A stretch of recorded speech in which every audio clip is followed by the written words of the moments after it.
Good evening, everyone. This is the Bandit Barbers Podcast. Welcome to another episode. I am your host, Devon Evans, and you're here with me this evening. I thank you guys for joining me. Please, as always, please like, comment, share, subscribe. You can find us at your favorite podcast host site. We're now on Apple Podcast, we're now on Apple. We're on Spotify. We're also on Google Play, as well as iHeartRadio. You can find us anywhere that you enjoy listening to your podcast. Please like, comment, share, subscribe so we can grow the tribe. Today's episode is going to be a little different. We're going to talk more of some news type things, and as well as just some insight that I have from my time in the industry. And we're really going to talk about some things that I didn't really know, see, or understand before I got into the industry, but now I see them. Now I see them and I can't unsee them. Some things are good, some things are bad or indifferent. Either way, it's just some of the things that kind of surprised me about the industry itself. First and foremost,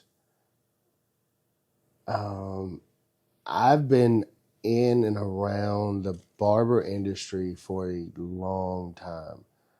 I think this year will make 20 years. I'm going on my 21st year of being in the industry, involved with the industry, learning about it, that sort of thing. One of the big things that kind of surprised me is that if you're familiar, if you've been around for a while, originally there were three main clipper brands. You had Oster, which created the Oster Fast Feed, the Oster 76er, and there's another, the Oster Turbo. I think it's the black version of the 76er. It has a different name. I'm not really, the name escapes me at the moment, but you had Oster. They were in a category of their own. They were kind of one of the first people, I believe, to do the detachables. I think that they are, they run the league. They ran it and they still run it as far as the detachable clipper game goes. But originally they had, like I said, the Oster Fast Feed. They also had the Topaz, which is another version of the Fast Feed. And, that was a big clipper brand. There's also Wahl and Andis. Wahl has the Wahl Senior, the Wahl Taper 2000, which was actually one of my first. It was the first clipper that I ever used, and it was the first professional clipper that I owned. So you have Oster, Wahl, and then the final one in the original, the Mount Rushmore of clippers, was Andis. And so it was Wahl, Oster, Andis. They are and have been, they've been in the game forever. I believe, if I'm not mistaken, I'm almost positive, and I could be wrong.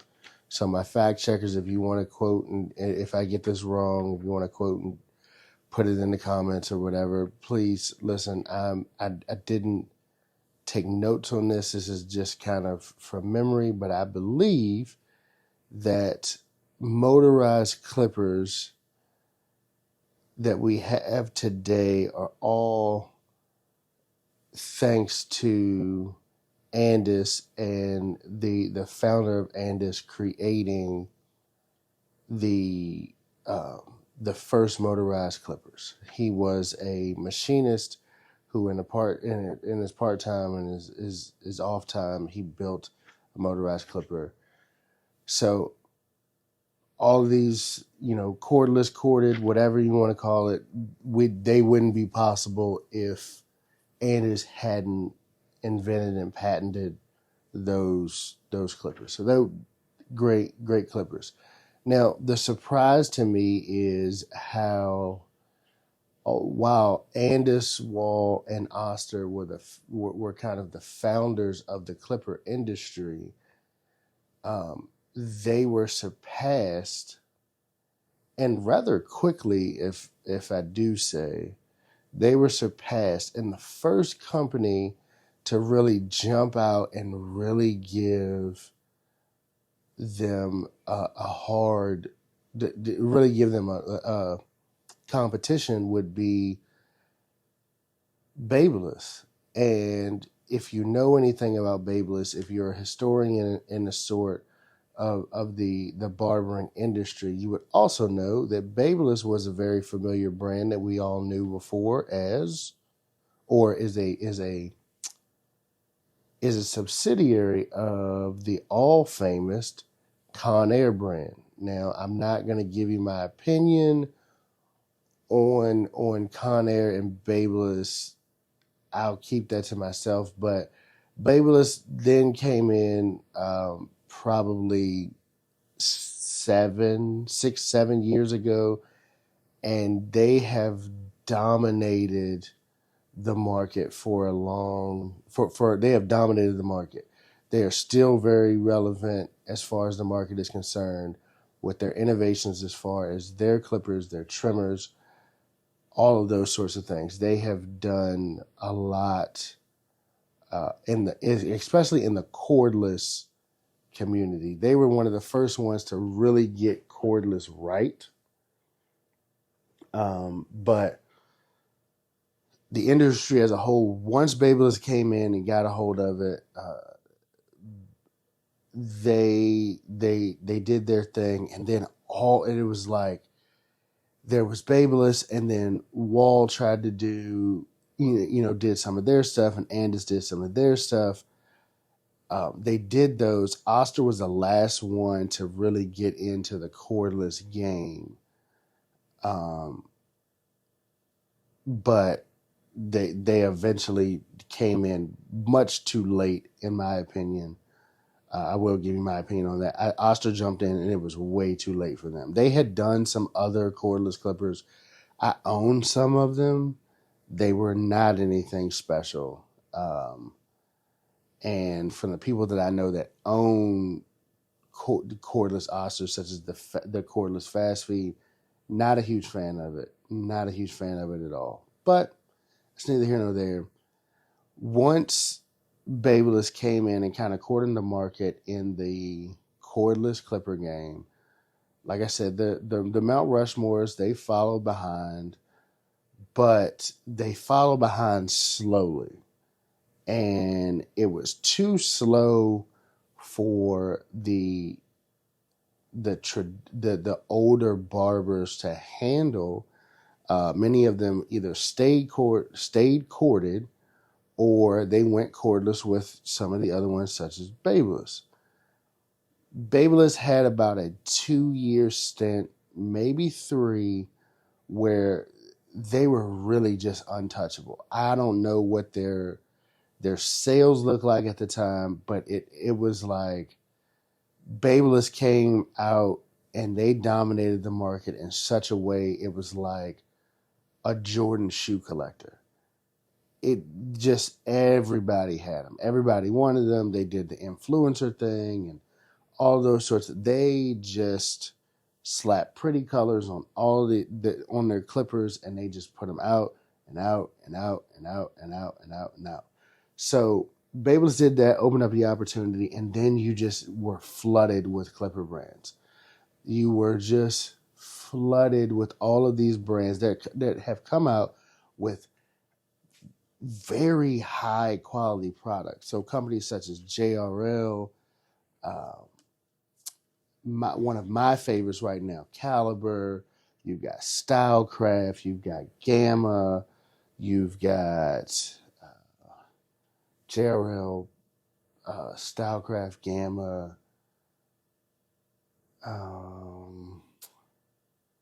Caliber, and then there's more. They just became it just went out of this world, and I was not expecting that. I didn't see where it was going to come, but they did. They came in and they are now really dominating. The market share went from being only owned by the Mount Rushmores to now the Mount Rushmores, the big brands are fighting. They're fighting for market share because all of these other companies have built up such large brands. I'm sure their sales are in the tune of, you know, 15, 20, 30 million a year, probably for each of those companies. I may be shooting very, very high, but from what I understand and the way that I see, influencers and clippers and looking at other barbers, they're probably each one of those companies are probably in at least 20 million to 30 million a year range. I'll check my facts. I'll see what I can find, but that's just me kind of knowing and understanding what they're doing as far as business. So these new clipper companies are great. I love the innovation. I love what they're doing. I love the customization and things like that. I will say that, me personally, I still am, a lot of these companies are building their clippers off of a wall blade system based or wall blade system. So their blades are very much so like wall blades and that sort of thing. So your guards are pretty much interchangeable, everything like that. You still have your outliers such as Andis and Oster, who pretty much kind of had the same blades. They pretty much had the same blade system, and things like that. But these other companies are on their heels. They are on their heels. They got the new shiny object, and barbers are spending the money. They are definitely spending the money. So the other thing I've seen, and the other thing I've seen in the industry that has really kind of it's kind of rubbed me the wrong way. There is this new trend, it seems like, of barbers who have high price demands with low work ethic. They want to get all of a day's money in one haircut. And for me, that's fine if that's what you want to do. But your business is your business. But I just don't really feel like it's good for the industry. It's just my thing. In an effort to, a lot of barbers are becoming more technically proficient. They are able to do amazing cuts, but they lack customer service. They lack work ethic. They lack a lot of things that make a true barber a true barber. Like, they're good. They're skill wise, they're good, but you might pay $500 for a haircut from them, and that or even $100, and the next time you can get a haircut is in like 3 months because they're not working, or they're just they're so busy doing one or two clients a day that they don't have, you just can't get in with them. So it's nice to pay for this expensive, lavish haircut, but it's no guarantees that they're going to be there the next time that you're ready to get their haircut. That's just kind of what I've seen from some people, not all, but some people. I've kind of seen that extreme inconsistency with these higher prices. Um, Also, one of the other things that has really surprised me is the celebrity support or dislike of barbers. So, you have Jalen Rose on one hand who's saying that if you're not paying your barber $100 or more, like, it's not really worth it. And then you have somebody like Patrick Beverly who's saying that, barbers are taking advantage of their status as far as being a professional athlete. Now, both of these guys are professional athletes. Both of these guys played in the NBA, and I can see both. I respect both of their perspectives, but I'm really like, really, for the Patrick Beverly thing is kind of like, dude, like, if you are asking me to leave my shop to give you exclusivity so that you can stay comfortable in your home, that comes with a price. If you just want a haircut, then come to the shop. But if you feel that you are too your level of your status is too high to come to the shop, then you cannot be upset when someone charges you to leave their place of business to come to you. It's just especially when you're talking about being in a big city, it's not like you live around a corner from the barbershop and I'm driving, 2 blocks over or something like that. I'm assuming that, your barber is coming from, in a big city, especially like somewhere like LA. You're talking about a barber that may have to drive or be in traffic for 45 minutes to an hour to get to you, provide whatever service that you want in an environment that is not their own, that they haven't curated, that they don't have what I like to call home court advantage. Um, they don't have any of those things. So to expect now, some of these guys can be kind of outrageous in price, but you also have to respect that if you know I'm coming to you, the barber is coming to you, and you're in a high metropolitan area, you need to add at least an hour on each end of your service. So if your service takes an hour, you have to also think about me setting up, me cleaning up. That may take, you know, 15-20 minutes on either side. So you're looking at, as let's just say the barber in a shop charges $50 an hour. Well, you've already got $100 tied up into him traveling back and forth. That's one. So then you've got another $50 tied up into the service itself. So that's $150. And if you add 20 minutes on either side, 20, 30 minutes on either side of it, um, that's 20, 30 minutes on either side. You're now at $200 for your service at a minimum. At a minimum, that's about what it. That's what I feel that it should be for a person who is capable, who gets up and goes to do all of these things. It should be at a minimum $200.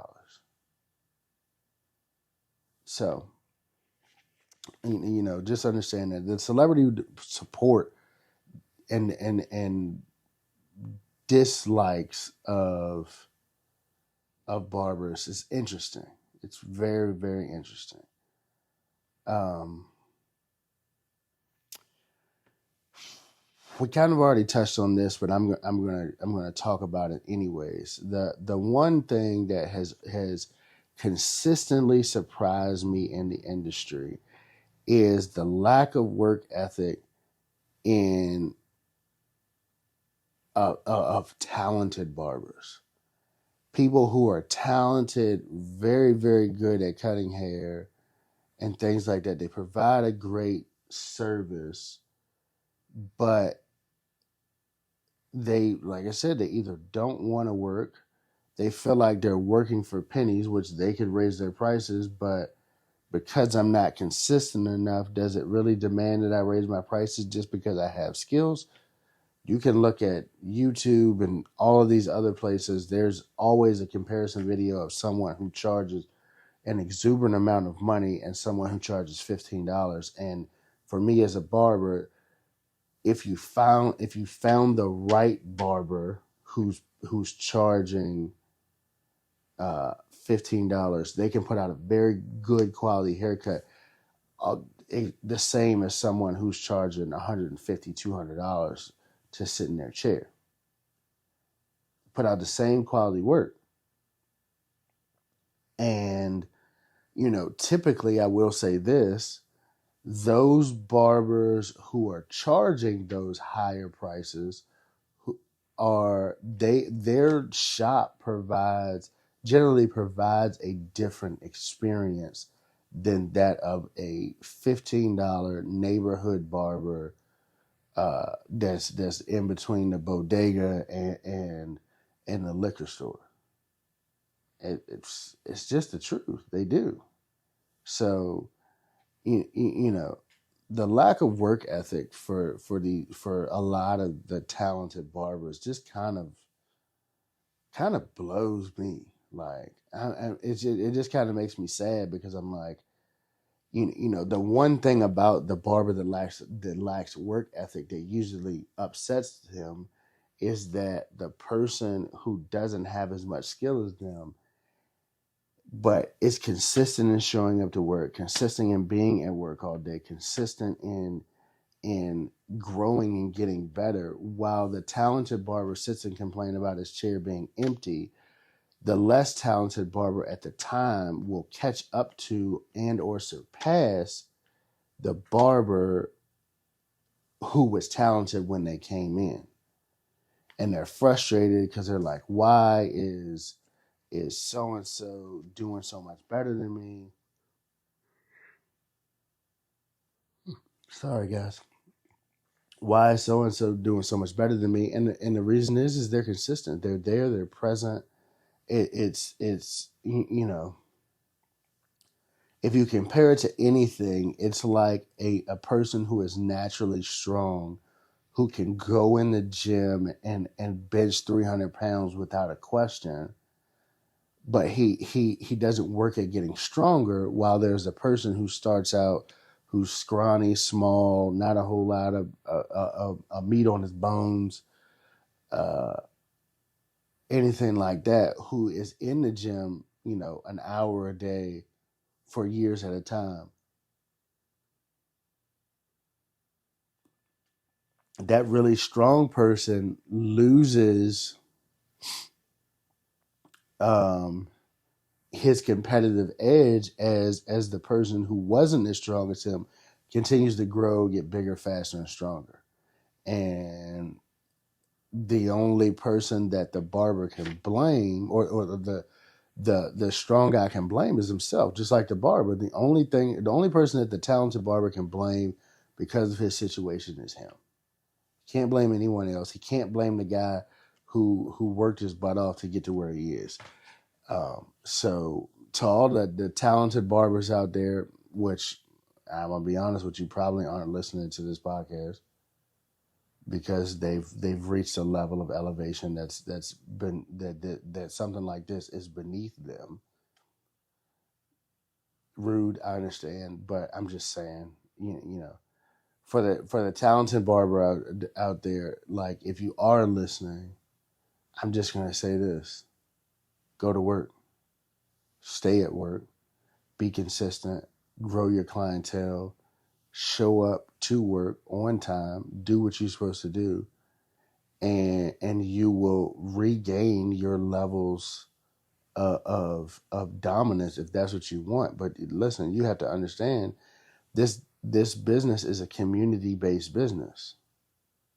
It's community based. So don't hate on the barber who worked his way up, who respected you and tried to emulate you. Don't hate on him. He did what he was supposed to do. Now you get better. You grow. You go learn something new. Go. You done figured out the clippers. Go dominate the scissors. You done figured out the clippers and the scissors. Okay, cool. Maybe it's time for you to learn something about hair color, or maybe it's time for you to learn something about marketing and figuring out how to automate your marketing and get the clients that you want to pay you what you want. They're out there. They'll do it. You just have to figure out how.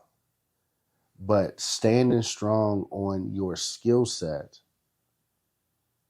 is not going to make you any money. You look at where you are right now, it's not making you any money, and you focused on your skill set.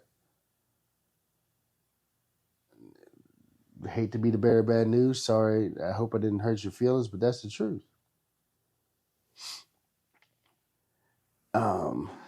And you know, the lack of work ethic in talented barbers is crazy. I just don't really understand it. Now, if you are expanding and doing other things within the industry, trying to grow, I get it. Okay, I get that. I get that. But if you are just, you know, going home or leaving or ripping and running up and down the road, and you're like, why don't I have anybody? Because you're not at work. I respect the barber trying to expand his business, but the barber who is not, who is so caught up in being whatever it is, you know, trying to be overly recognized, that guy that does nothing else when he's not there, and then complains about what he should be doing. Nah, brother, you got to get to work. You know, you got to get to work. So I'll leave that one alone. The next thing, the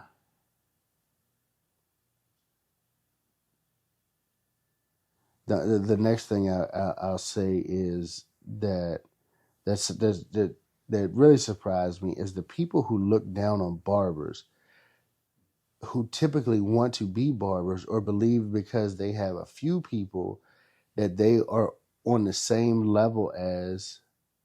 They have a few people that are coming to them to get a cut. They're on the same level as a professional who has passed their exams, practical and theory.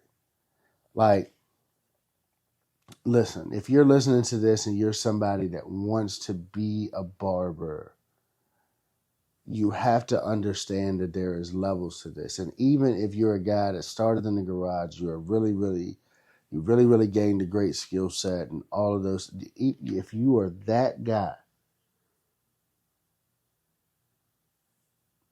I get it.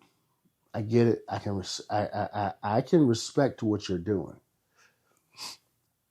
but to be the person that says I am better than the person who has done the necessary things to become a professional is crazy to me.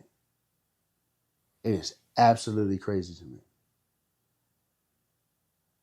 You're saying that you're better, but you won't commit to go and do the necessary things in order to get, in order to even enter the arena correctly. You cut a few heads that are from around the way, probably, typically, in most cases, all the same hair texture, all generally the same cut, you know, that type of thing.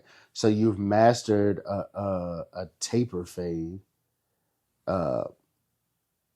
You mastered a taper fade and everything, and like you think that you're ready to be a barber, but you couldn't use shears to save your life. You don't know how to do clipper over comb. You don't know how to do this. You don't know how to do that. And you think that the 5 people that come to you every couple of weeks and get their hair cut and pay you $5 to $10 maybe $20 if you're lucky. You think that those people are going to determine or allow you to be you're ready to be a barber. Somebody give me a chair, put me in a shop, I'm ready to go.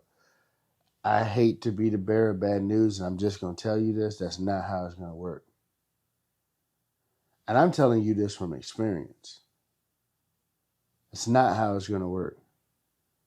And if you're in a kinky, curly, wavy shop, there ain't going to be a whole lot of people that give you an opportunity in the shop. You're going to have to earn it. So you might get into a shop, but you're going to have to earn it.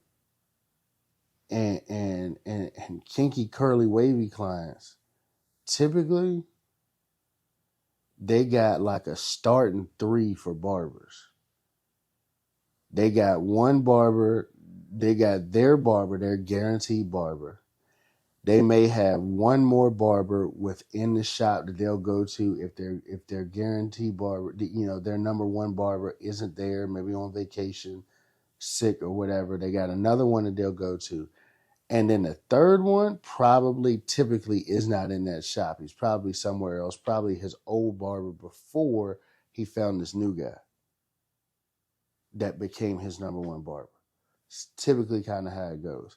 So you, Johnny off the street, king of the tapers, going into the shop and you think, oh man, I'm getting ready to show them how to do it. Be honest with you, probably don't even have a system. You probably are doing everything by feel. And I'm not saying that is wrong. But you can't reproduce what you're doing on a consistent basis. Or you doing a taper and it takes you an hour and a half to do a taper. A taper? High taper, hour and a half. On wavelength hair.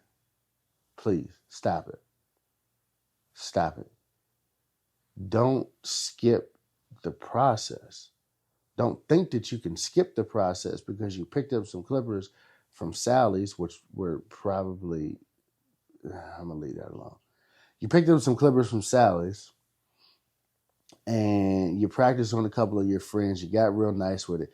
Yes, guess what? You have a good, strong foundation and starting point, but you need to learn some other things. You need to learn about sanitation.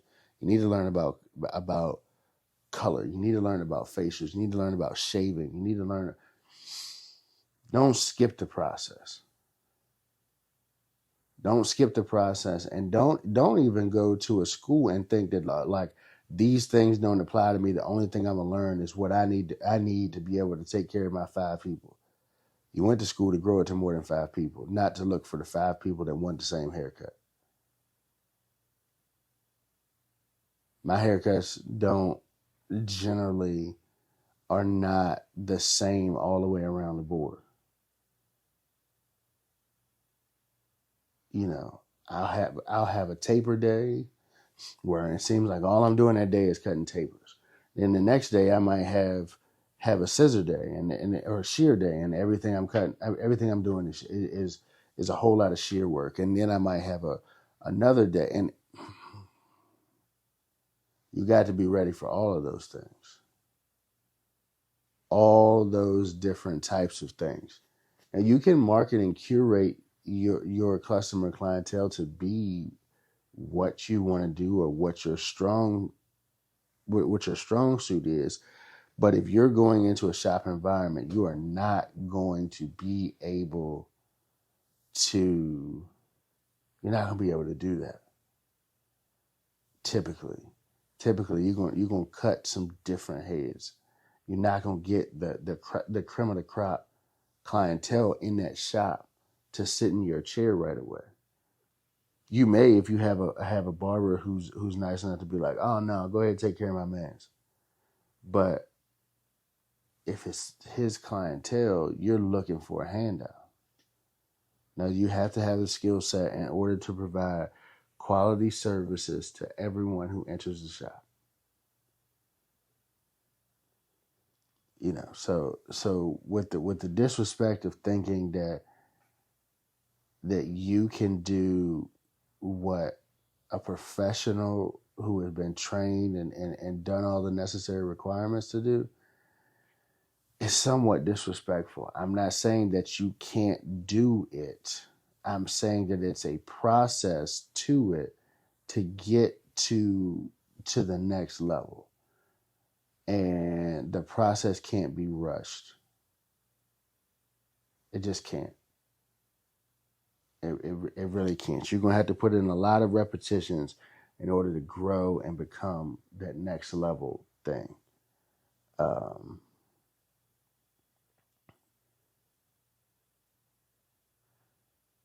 and one final thing that kind of ties into one final thing I'll touch on that kind of ties into that lack of work ethic among talented barbers is just a simple statement that I'll say, and this is just another thing of how I feel. Talented barbers in general. I'm just gonna say this: don't get outworked trying to demand respect. And what I mean by that is that yes, you've got all the technical skills and everything like that, but don't get outworked by that guy who might be an apprentice or fresh out of school, who's hungry, who's not turning down clients, who's not doing. Don't get outworked by that guy trying to demand respect of your clientele. First off, I'm going to say this: you can't demand respect if you don't communicate with the client. Now, just like the client has a right to fire you as their barber, they have a right. You have a right to fire the client. Please remember that. If a client that our clients do not belong to us, they do not. They have free will to go and sit in whoever's chair they want to. This is a community and people-based business. If one client leaves, you need to bust your butt and get two more. If another client leaves, you see what I'm saying? Like, don't get so hung up on the one client left. Now they've just opened up a space and opportunity. If you didn't necessarily really like servicing that client, what is them leaving hurting? They're not hating. You don't know what you did that may have offended them. Maybe they just got in another barber's chair and they liked the way that barber made them feel, or the way that their haircut looked. Or maybe you were out one day and another barber took care of him, put him in there, and he went to go see his lady. The client went to go see their lady, their significant other, whoever. They went to go see him. And they like, ooh, you look good. This is it. And because of that reaction that he got, that they got from their significant other, they're like, oh, I'm gonna go back to this guy, because if the way that the other barber cut his hair gained and had made his significant other really notice, and when you cut his hair, it wasn't the same notice. Just gonna be honest with you, that's not disrespectful, but the client is trying to get that reaction every time he gets a haircut, not sometimes, not maybe. It made him feel good, so be okay with that. Not like the don't die on this hill of respect my business and what I do, and close yourself off from being able to operate and do business. Can't take it personal. There again, I state this, I believe this, I know this. There is no emotions in business. There's also no emotions in money, unless you put the emotions there. If you have an emotional relationship with money, it becomes much more difficult. leave the emotions to the side, relax, do what you need to do. Everything will be okay. Like, be consistent, barber demanding respect. Be professional, barber demanding respect. Be timely, barber demanding respect. Be all of those things.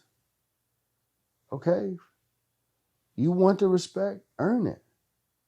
No, nothing is just given. Earn it. Earn it. And as we close out here, I just kind of want to recap on my surprises in the industry here lately. Number one is all these new clipper companies. These new clipper companies are amazing. They're very innovative, and it's interesting to watch what they're doing with the industry. Now, I hope the Mount Rushmore 3 can get it together, because right now, although they have very large brands, they have a nice stake in the market. If they don't produce it quicker, faster, with some innovation, even if they want to keep their same designs, if they don't get that together, it's going to be rough for them.